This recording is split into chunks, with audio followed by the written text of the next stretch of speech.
Okay, Wild Bill for America, Bill's Bites on Saturday night, July 6th. And Wild Bill for America standing by in the green room, background beach, up and ready, Studio 5 ready, and we will cut over in 5, 4, 3, 2, 1.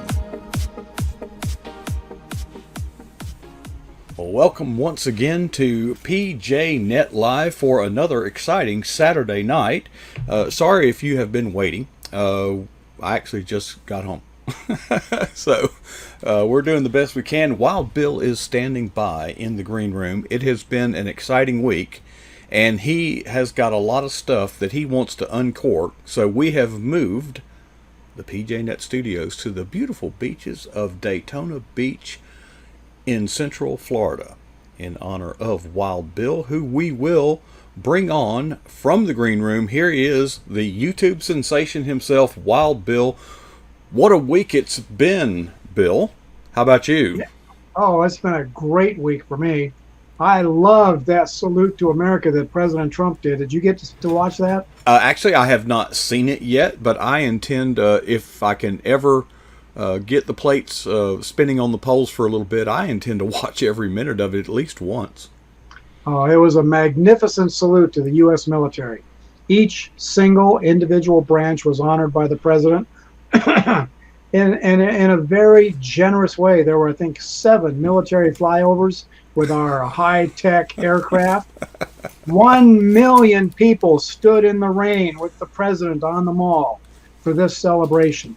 And I am tickled pink that there were a couple of tanks that rolled into Washington, D.C. to be a part of this. Man, it just scared the cocaine right out of the Democrat.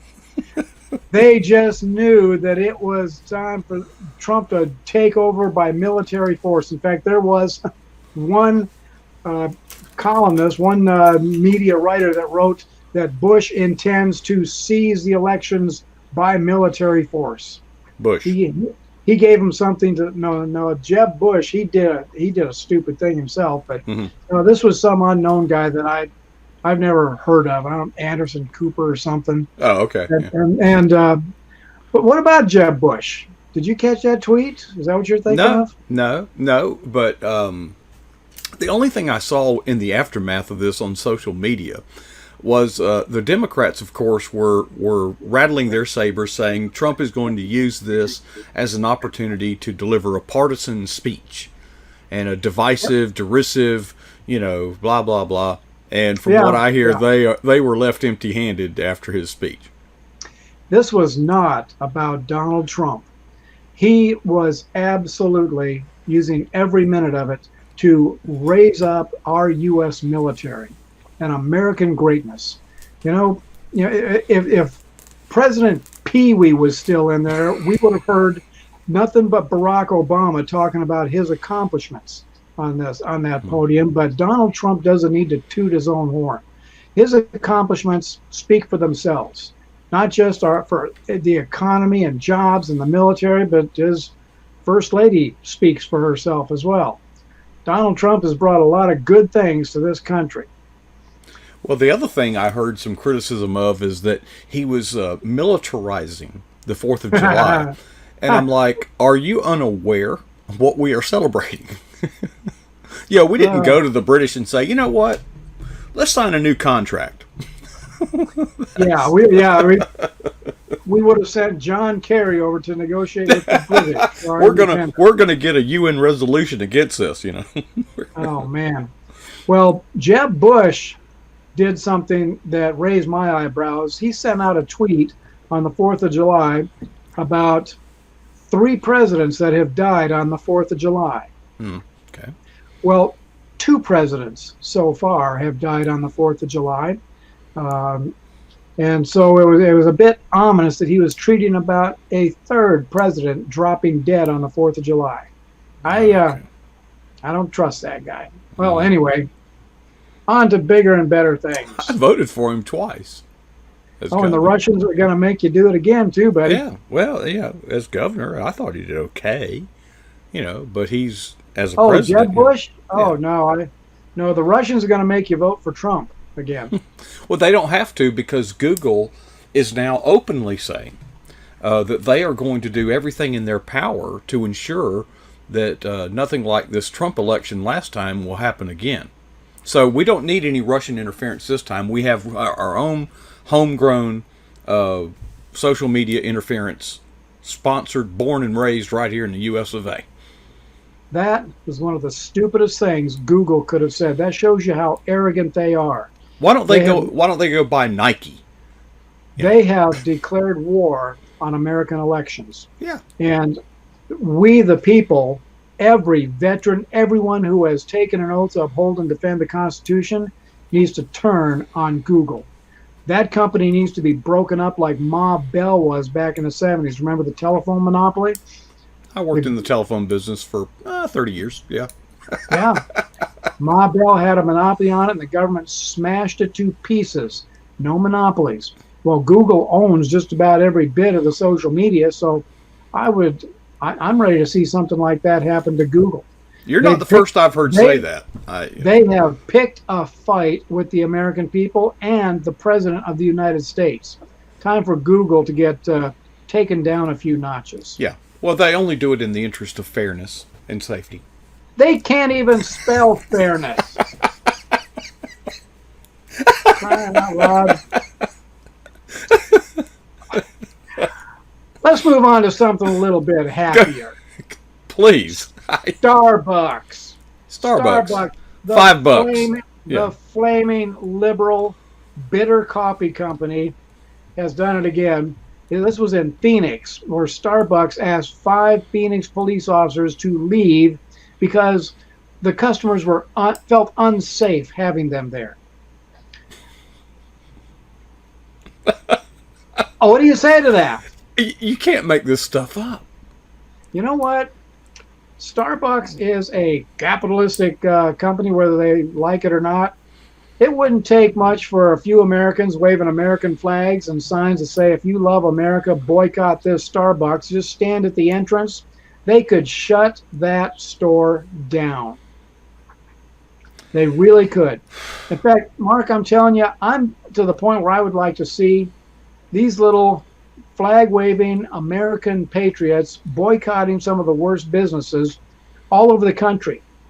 We know who they are. We know the ones that donate to Planned Parenthood, Sonic Drive-In, Arby's. You know, these are easy to simply shut down the traffic going in and out of there.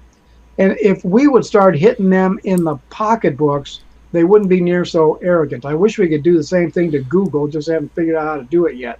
Yeah, well, Bill, you've served as a law enforcement officer, and I used to ride with my father-in-law.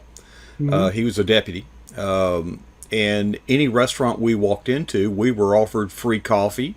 If we wanted to eat a meal, that would have been provided free as well. And of course, we were working the 11 to 7 shift. So, at that time of night, it's kind of good to have a badge in the restaurant, It's a good idea. You know how I started drinking coffee? I was not a coffee drinker, but when I would go into Denny's in the middle of the night wearing my deputy sheriff's uniform, the waitress would plop a cup of coffee down in front of me. So I started drinking it just to be polite. Now I kind of like the stuff. Yeah. You have a brew. You brew something special. What was it? It was just like instant coffee, something. I love instant coffee. If you look on the water cooler behind my shoulder, there up on top is a box of Black Rifle Coffee Company instant coffee. And that stuff will light your rockets. If you want to stay awake and just quit sleeping altogether, Mark, I recommend Black Rifle Coffee. I have heard so many, but I love my my chocolate flavored Winn-Dixie brew. That I just wait until it's buy one get one, so it's about $3.99 a pound. But anyway, might have to try that myself. Yeah, chocolate is known as vitamin CH around here. It keeps your morale healthy. So. All right. Yeah. Well, Starbucks. This is just the latest in a long series of transgressions from Starbucks. I've stopped patronizing that place years and years ago when I figured out what they're about. So, I think as Americans, we need to vote with our wallets, and I'm doing it, and I know it's not me just doing it isn't going to change anything. But if we all did, we need to send a message. that is called voting with your dollars. Yeah. We have to wait a couple of years for us to cast a vote at the ballot box, but we can vote with our dollars every day. Yeah. This is where Sean Hannity disagrees with me. He doesn't think any American company should be boycotted, and I'm saying no. Yeah. We hold their fate in our hands. Let's start choking them. Well, every purchase you make is a vote. It is. That's a good way to put it. Every purchase you make is a vote. By the way, every purchase you make is an act of stewardship. Think about it. Another good point. Yes. Yeah. God I could have my own show. Whoa. All right, folks. Hey, listen. He'll be back. Let me tell you what. He just hit a button probably. And Wild Bill for America, he is on a roll. So we're going to we're just going to put the beaches of Daytona up there for you as we wait for Wild Bill to join us back, and he'll be back. And when he comes back, he's got some things to talk about, folks. Believe it or not, we are back on the air here at PJ Net Live. And Bill, you were on a rant that nobody but you heard. And hey, but by the way, thank you everybody for listening. The actual final version of this, we will edit out those technical difficulties. So Bill, when we got disconnected, we were kind of wrapping up about, you were ranting about Starbucks, but according to what I'm looking at, one of our standby favorite magazines growing up was Mad Magazine. They done. Yeah, Mad Magazine is pulling the plug.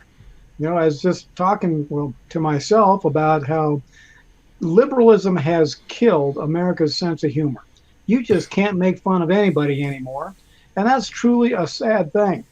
Mad Magazine is pulling the plug, and I'm confident that one of the big reasons is that they don't dare make fun of anybody anymore because the screaming demons of the liberal left throw a hissy fit every time they do.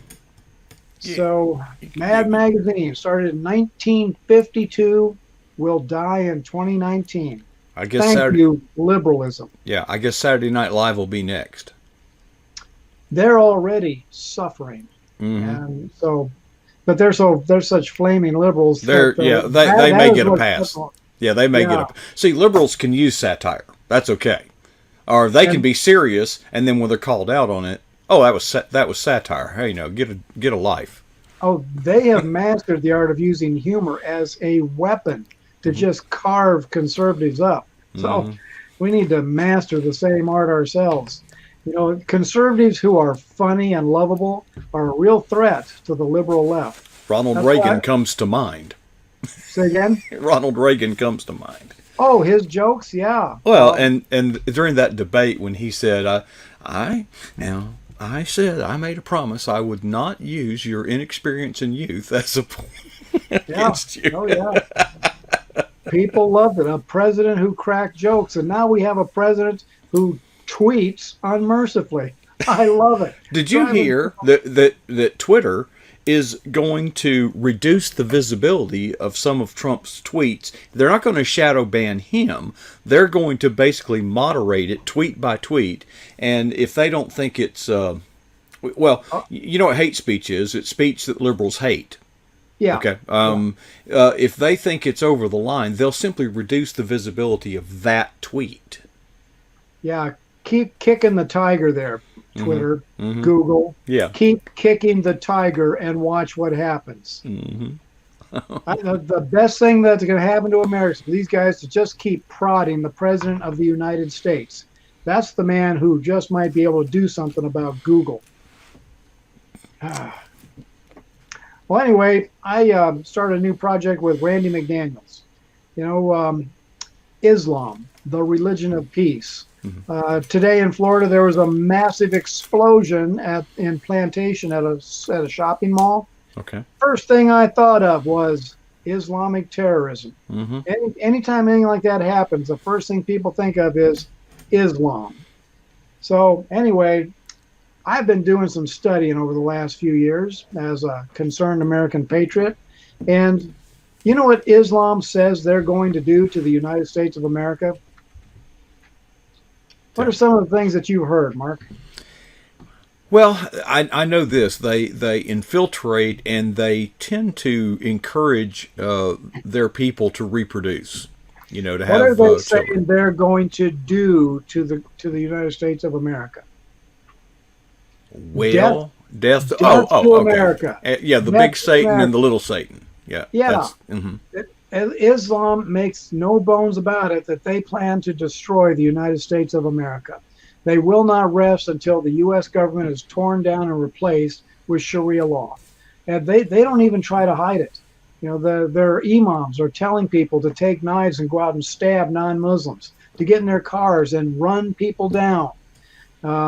Islam itself has divided the world into two categories. Nations that are completely under the domination of Islam are called Dar al Salam, the House of Peace. Nations that are not yet dominated by Islam are called Dar al Harb, the House of War. Islam has designated the USA as a war zone, and it will stay a war zone until Islam totally dominates the United States of America. Then they have done this to countries for centuries, Mark. All of the free nations of the Middle East and North Africa, gone, eradicated, exterminated. They're all completely dominated by Islam now. And they're in the process of doing this to Europe. European blood is spilling as we speak. And when they get done with Europe, they're coming for the Americans. Well, guess what I found? The sedition laws of the United States of America are alive and well. And listen to this. Well, see, I'm going to paraphrase here. Advocating for overthrow of the U.S. government. Anyone who advocates, calls for, or attempts the overthrow of the United States government using force or violence shall be sentenced to not less than or a maximum of 20 years in prison. And get this. Any person who belongs to a group that advocates the use of force or violence in overthrowing the United States government shall be imprisoned not more than 20 years. Mark, that is Islam and the mosque. Hmm. So I was talking with Randy McDaniels earlier of Act for America, and he's on track with this too. The sedition laws of the United States clearly describe exactly what Islam is doing in the USA.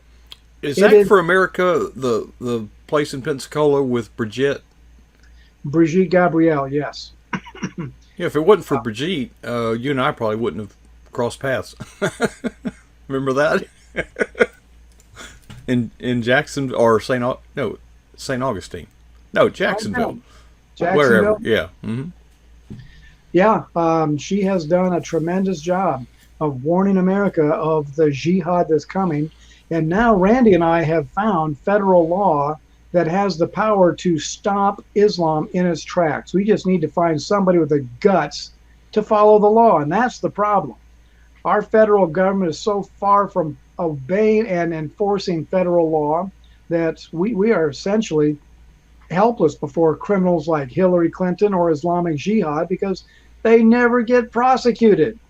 So Randy McDaniel and I are starting to beat the drum for a nationwide movement calling for the prosecution of Islam under the advocating for overthrowing the government laws, 20-year prison sentences. Islam is a felony in the USA. Interesting angle. We got to do something. It's clear that our elected officials are not going to lift a finger to defend this nation against Islam. And I'm preparing another video, which will come out later this week, on why our elected officials do nothing. I'm not going to give any spoilers here, but it has to do with secret bank accounts stuffed full of Islamic oil money. So anyway, felony Islam. So be watching for this to come out, folks. We're going to start chipping away at the foundations of Islam in the USA. They're not as safe as they think they are.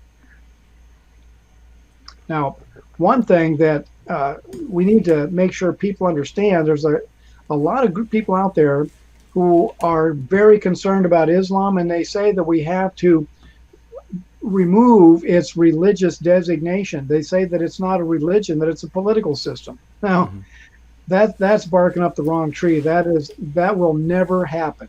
Mm. Islam most definitely is a religion. It has a God, little g, scriptures, little s. They have places of worship. They pray. They worship. They take alms. They help the poor. Oh, there's no doubt about it. It is a religion, but it is the largest and meanest false religion in the world. So we don't need to worry about their religious protection under the First Amendment because no religion that commits acts of violence is protected under the First Amendment. Right. Right. That's not a pass to, Right. you know, yeah. Well, that's enough of that. All right. Dr. Joseph Nicolosi. His books have been banned from Amazon. Guess what Dr. Nicolosi is famous for? What does he write about? He is the world's leading expert on helping people escape their same-sex attractions. Oh, yeah, well, yeah. Mm. Yeah, there are a lot of people who are trapped in that dead-end, horrible lifestyle, and they want out. But the left, wanting to maintain their political power, have declared that it is genetic and that it cannot be changed. And they are, some states like California have passed laws making it a criminal offense to try to help people walk away from sexual perversion. Mm. Well, anyway, Dr. Nicolosi's books were banned because one man in England filed a complaint. Roho Allen, who lives in England, I hope he's watching this, he made some phone calls to Amazon and bam, Amazon pulled the doctor's books. Books that have the potential to help millions of people who are trapped in a devastatingly destructive lifestyle. He's got all the influence of Copernic. Or Kaepernick, or what's his name? Colin, I don't know. Yeah, we need to come up with a nickname for him. Yeah, colon cancer. Or just forget about the guy. That's probably a better idea. Yeah. So, anyway, prayers for Dr. Nicolosi to get his books back on Amazon where they can be purchased and help people. This is something the Christian church should be stepping up and take the bull by the horns. The church needs to broadcast that prayer and scripture is a very effective tool, that God changes hearts. In fact, 1 Corinthians 6:9 says that, first of all, there will be no homosexuals in heaven. And second, he says, and such were some of you, but you were washed, but you were sanctified, justified. Yeah. So God changes lives. So we need to step up and let people know that it is not a hopeless trap to be caught up in this homosexual nonsense. Ooh, gunshots outside my door here. Fire a warning shot. Yeah, right no, like Ronald Reagan said, you missed. Now, you already said there were some today in Plantation, Florida. I'm trying to place where Plantation is. I should know. Is that in the Everglades? Fort Lauderdale. Okay, yeah. Okay. It's a suburb of Fort Lauderdale. I worked right next door to Plantation. And so, yeah, it was a nice shopping center, and I saw pictures of it. One store was completely blown to bits, a medium-sized store like the size of a public shopping center, and several other buildings with it. Fortunately, nobody was killed. Unbelievable on a Saturday that a bomb could go off and nobody's killed. It's probably one of those malls that's been slowly dying. You know how they do? Mm-hmm. But interesting that it would happen on a Saturday afternoon. That is suspicious. There were broken gas lines found at the scene, but they could have been broken by the explosion. By the explosion itself, yeah. So I guess we'll have to wait for the facts to come out, yeah. Waiting for the facts to come out. Sounds a little suspicious to me. Yeah, yeah. Boy, I tell you, that religion of peace, they sure have their fingers in a lot of things. I see another headline here.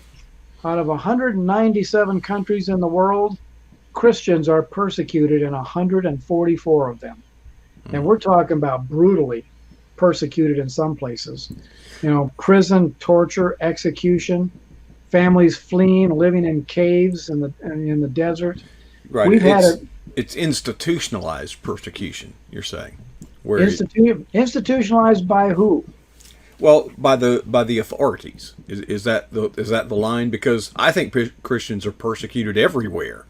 I mean, I could not exclude any country, but does that persecution, does the state just look the other way, or do they actually, get involved in it? That's some pretty serious stuff. Some of them are actively involved in persecuting the Christians, and some they look the other way. Of course, the number one group that persecutes Christian is the religion of peace. Islam and Christianity are blood enemies, and Islam will not rest until Christianity is exterminated from the face of the earth. So, did you know that the United States is now listed as a persecutor of Christians? No, I was going to ask. Yeah, there are some agencies that monitor Christian persecution, and because of the outrageous lawsuits against Christian bakers and so on by militant homosexuals, the USA is now on the list as a persecutor of Christians. Colorado, Oregon, fining these people hundreds of thousands of dollars simply for asking homosexuals to take their business somewhere else. So it's coming down in the USA. The storm clouds of persecution are forming in this country. And my concern is that Americans are not ready. They're not ready. I gave a speech a few years ago at a Messianic church called Storm Clouds, and it went over really well. I'm thinking about resurrecting that speech and taking it to American churches and patriotic groups. It's not on that iPad that you forgot in Canada, is it? Yeah, as a matter of fact, it is. Okay. But I remember what I said. Good. I'll do it up even better this time. Yep. Needed updating anyway. Yeah, there have been a lot of things happen in the last 2 years. Well, and the last thing that I wanted to bring up is the Unplanned movie. You familiar with that? Oh, I haven't seen it. I was hoping it would be on PureFlix. I subscribe to PureFlix, but it's not. Well, there's a push for it to be shown in public theaters, which I strongly agree with. That movie should be shown in every high school in America. That movie has done more to shut down the abortion industry than just about anything else in the last 10 years.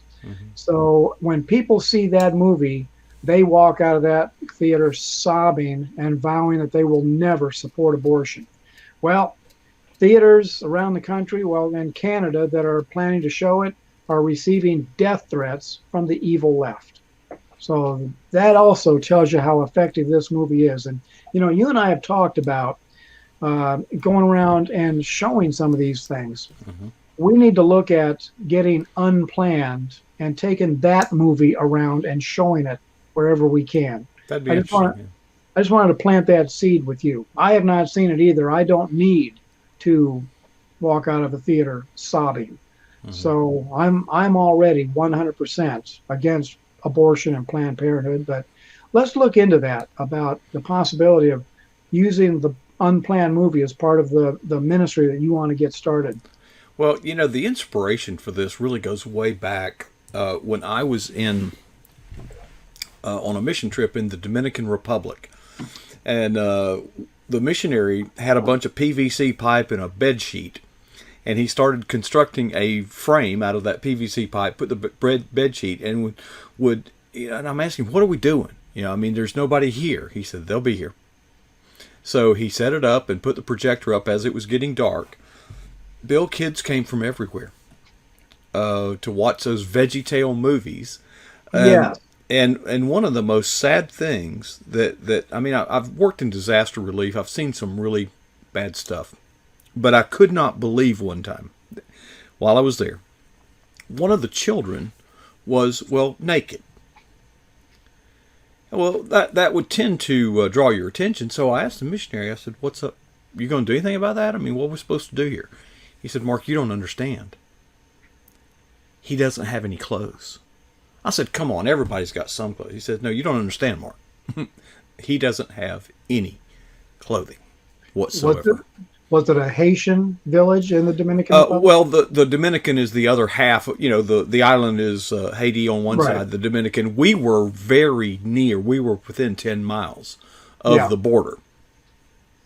I've They been actually there. have a border there. I've crossed that border. Mhm. Well, I was in the Dominican Republic, and we worked with Haitians in the Dominican Republic who were living in a big garbage dump. Mhm. We brought them food, and they were that poor. Yes. So They've yeah, got literally lean-tos, okay, little yeah. pieces of tin that has blown off the roof in a hurricane. That is their house. Hmm. That's their house, and they've got a 55-gallon drum outside catching rainwater. That's their Yeah. water. And Well, look, I mean, we got problems here, but there is enough change in your pocket to make you rich to be considered wealthy down there. I will never forget the day that I was with the missionaries. We were distributing food to those hungry kids who were lined up, and it was my job to give each kid a slice of bologna and a slice of cheese. And this went on for a long time, and I started running out, and I started Mm. counting bologna, and I started counting kids, and we did Mm. not have enough. And I will never forget when I ran out, and the next little boy stepped up to get his bologna and Oh cheese. gosh, yeah, heartbreaking, isn't it? I remember in the bed of the truck was this like lamb, goat, or some animal about that size. And the truck bed, I mean, it was rusty and, da da da. And this truck bed would pull around, and the guy had a machete, and he would chop off a piece of meat, and they would trade it for chickens or eggs or, whatever. That's how, and I thought, that would gag a maggot. I mean, it was, but At that's this what they're same used to. dump where we were feeding the children, I saw a lady in the dump slicing meat off of a dead, bloated cow Mm-hmm. that was laying in the middle of this garbage dump, Mm. slicing meat to take home to her family. When You know when you what? see children wrestling bones away from dogs, Yeah. seen that? That's- Something I have said for years, Mark, is that we should have a law in this country that if anybody wants a college degree, they should have to do a year yeah, in a third world country. there you go. It Yeah, doesn't have to be with either a Christian organization or a Peace Corps or something USO, like yeah, that. yeah.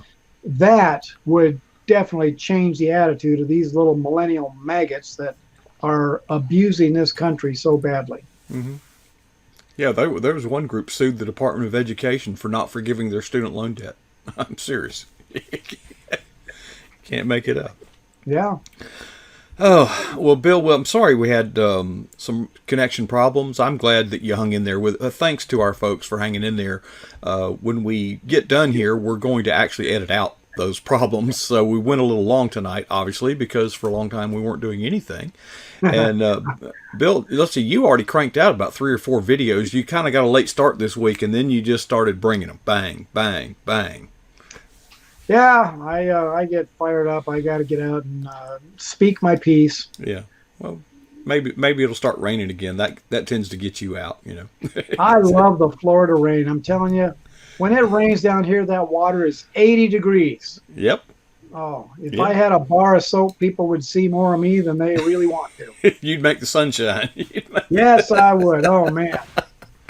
Well, thanks for having me on. I always enjoy your show.